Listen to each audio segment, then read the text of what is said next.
Welcome to Managing My Money with Rosa. Today I am going to be looking at February's week 3 budget and where my money needs to go so that I can continue reviewing sinking funds getting stuffed. So back in November, I felt like things were going really well up until November of last year with stuffing my sinking funds. I felt like I was getting somewhere with them, and then November and December, all of a sudden I felt like nothing was getting put into my sinking funds and decided I really needed to drill down into my budget. So I am a monthly budgeter. I look at all of my budget just by what bills are due. I am brand new to looking at each week of my budget because, again, I needed to know why I felt like all of a sudden my sinking funds were getting nothing. So thinking I have it figured out, want to finish through week 4 of February before I make that definitive answer and then determine how to resolve what I think is happening. So last month, I write everything in a composition book, have for years. Started off just a little cheap one. I since have purchased just a composition book that I liked, really fancy for me, way expensive. I have not actually bought somebody's nice journal to put everything in, not certain if I want to yet. So until I'm ready to invest that kind of money into a budgeting journal system, I wanted to also see, did I like this method or not? Do I like looking at it every week? So I started last month where I did week 1, week 2, week 3, and week 4. Well, I get paid twice a month. My husband most of the time gets paid twice a month unless it's one of those we get an extra one at the very end.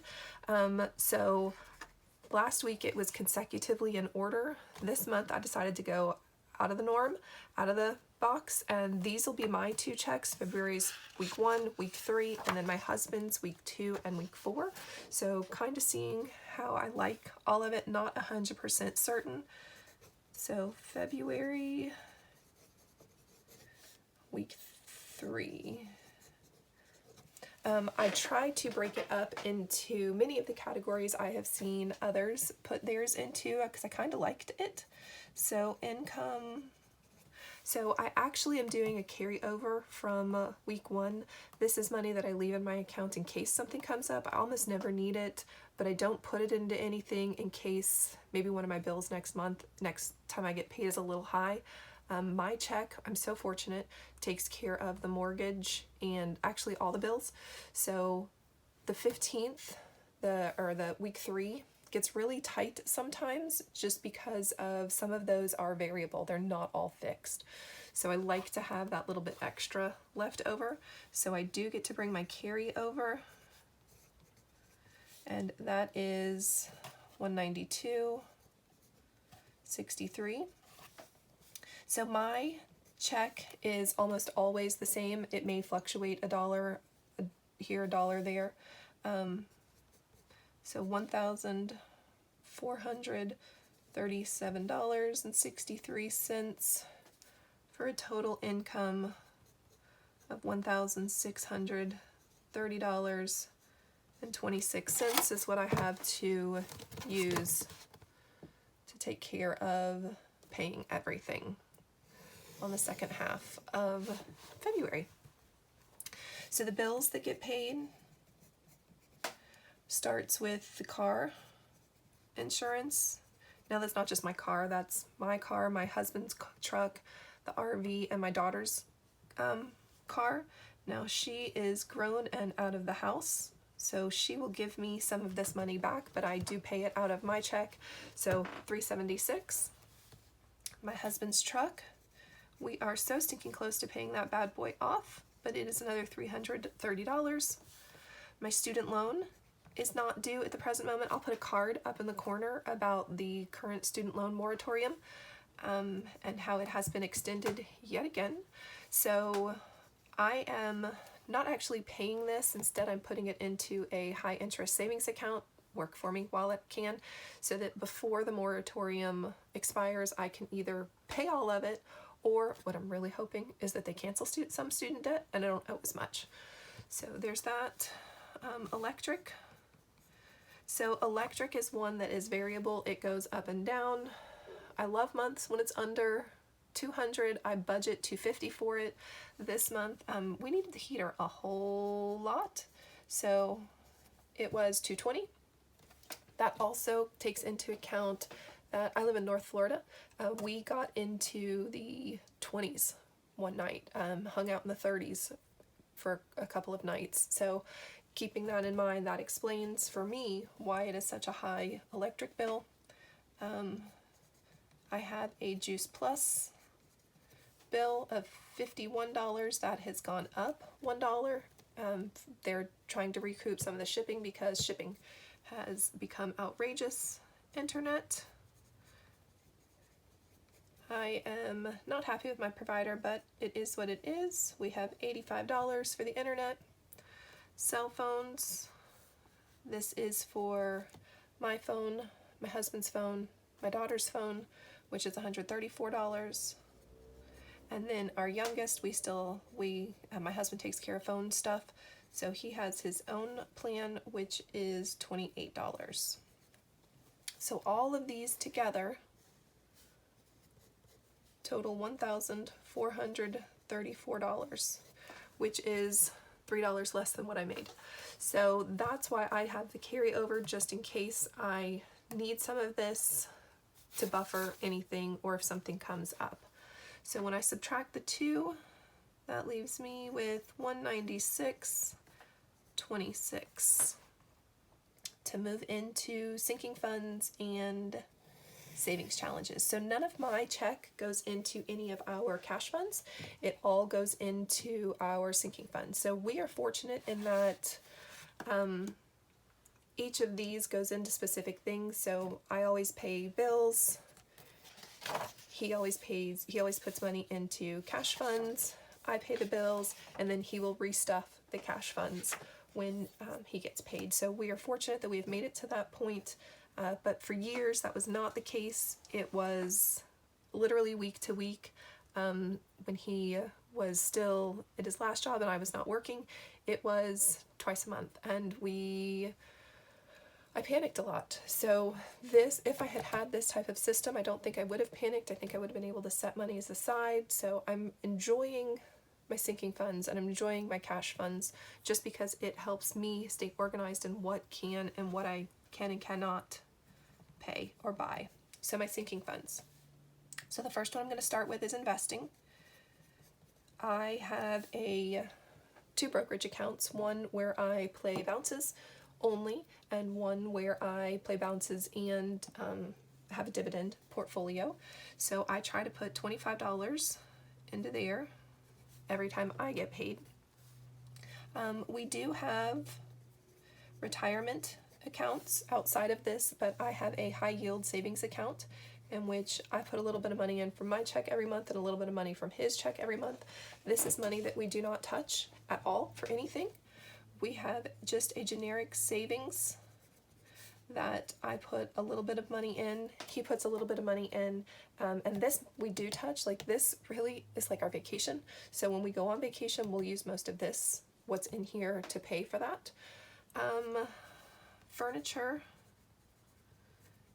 We are in need of furniture and working slowly but surely to get some money in there. I'm going to put $5. Garden, I'm going to put $5. It's getting close to garden season, so I know we're going to start needing money in there. Gifts. This is for anybody outside of my home that we would like to buy something for. Like, my mom's birthday was a couple days ago, so I bought her some stuff, so I need to start working on getting that money back in there. My youngest is still a couple years away from needing a car, but we do get each of our children a very inexpensive used car, so working now on saving some of that money so we don't have to have so much when it's time to get him one. And then we would love to purchase some land in East Tennessee over by the Appalachians, so slowly but surely working on saving money for that. my husband and I agree on one thing.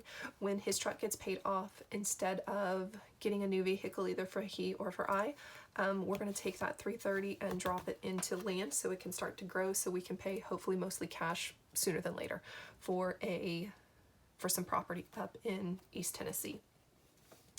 So all of this totals $90.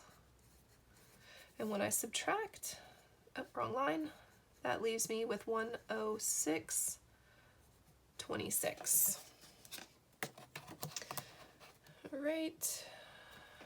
And then we have savings challenges. Currently we have 8 different actually we have 7 different savings challenges. I'm going to talk about the 8th savings challenge in just a minute. But we currently have 7 savings challenges. I don't always put money in to each of the savings challenges every check, especially from mine. I'm focusing on my Save 2020 and Save 2022 and 2022 to put towards my 1 month ahead. And I'm also focusing on a $1 52-week savings challenge, which I have, which is for Christmas holidays. Yeah, for Christmas. So those actually, and I'm going to call it my 1 month ahead. That's my Save 2022 and 2022. I'm going to put $50 towards it. My Christmas challenge, which is also my $1 challenge, I'm going to put $10 in it. And then this is coming down here because alphabetically it should have happened up here, gifts and JCAR, but because I have a special savings challenge just for my home repair, I am putting the $5 that I would have put as a sinking fund and putting it into my savings challenge instead, for a total of $65 going into here, which leaves me with $41.26. Now this is everything that my check is going to divvy out to. So this actually is going to stay in my account. This is going to be a true buffer when we go into January. I will not carry this money over into January with me. So in a video a while back, someone said, hey, why don't you just intentionally put $25, $50 every check to the side for your buffer instead, because I would really like my checking account to be, honestly, I'd like for it to be at $1,000 and it's not. So I instead am doing everything I can to not touch this and slowly grow it there. So after my second check of the month, leaving that alone and not doing anything with it. So I do need to go to the bank to withdraw some money so that I can stuff some envelopes, because all of this, some of these I will actually pay on my credit card. When I pay it on my credit card, I earn points and then I turn around and I immediately pay it off. Some of these I actually just have to pay the institution, so that's how all of this gets paid. My sinking funds, so investing I just transfer over, retirement I transfer over, savings I transfer over. However, I have cash envelopes for all of those, and then I have my savings challenge envelopes for all of these, so I need to go to the bank and pull this money out. So $50, $60, $65, $70, $75, $80, $85, $90. Withdraw 90 to stuff. I am a note taker. I like to write notes down for myself so that I know when I do something. So this month, or this week, I pulled the 30 out, took care of stuffing everything, didn't write myself a note, should have, but I definitely want to jot down what I need. While we are here and while we are at it, I am going to actually grab an index card, not an index card, a sticky. When I go to the bank, I like to tell them what kind of funds I want. So let me do that real quick. Determine, so I know I'm gonna need a 50, I'm gonna need a 10, and I'm gonna need some 5s. So 1, 2, 3, 4, 5, 6.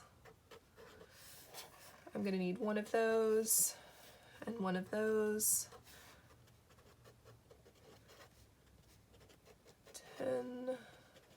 6 times 5 is 30, which should total $90. So I'm going to be honest, this is how I take this and my check to the bank, and I sticky it to my check and let them know what cash I'd like, and they send it back out through the little tubey thing in the drive-through, and they give me back my $90, how I would like my $90 back. So I'll make sure I take this to the bank with me. And then, so that is my week 3, where all of my money is going. $40 left in the bank account. I already know what I need to go to the bank and tell them I would like in cash so I can stuff later this week or this weekend. And then the last thing is savings challenge. You know how I told you I have 7 of them and an 8th one possibly. So Easter's the next holiday coming up. I was so fortunate able to fund my Valentine's Day challenge. We are not, what is it called? What's the next one? March. Shamrock. I can't remember what it's called. Not Leprechaun. Oh my goodness, I truly can't remember what it's called. The next holiday. St. Patty's Day. There we go. So sorry about that. So we are not St. Patty's Day people. So instead I'm skipping a savings challenge for St. Patrick's Day. And instead I am looking at doing an Easter savings challenge. Can't decide which one I like better. They have the same. So I actually went and told that I wanted free. I went to the internet, said I want free Easter printable color pages, and these were 2 that I really liked from firstpalette.com. Yeah, they're back to 2016, but I really liked them. Can't decide which one I want. Roughly, if I do each one individual design, it's roughly $65. Doesn't matter which way I do. I think $165, $167. One of them is $65. One of them is $67. I don't remember which is which, but I like them. I'm contemplating even cutting out. I'm not certain I like the stars. Not certain I like the circles, so 1, 2, 3, 4 maybe, but I don't know if I'm going to do that or not. I'd love your process on it. So this is going to be heading towards my next savings challenge that I am going to start, but I'm not 100% certain on what to do. I'd love some advice if you have any. So as I finish out taking care of and tracking what's going to happen with my week 3 budget, I just want to say thank you so much for joining me today. If you haven't already, I'd love if you'd hit subscribe down below, that bell for notifications anytime I post a new video, and I'd love a thumbs up if you are enjoying my videos. Thank you so much. Bye guys.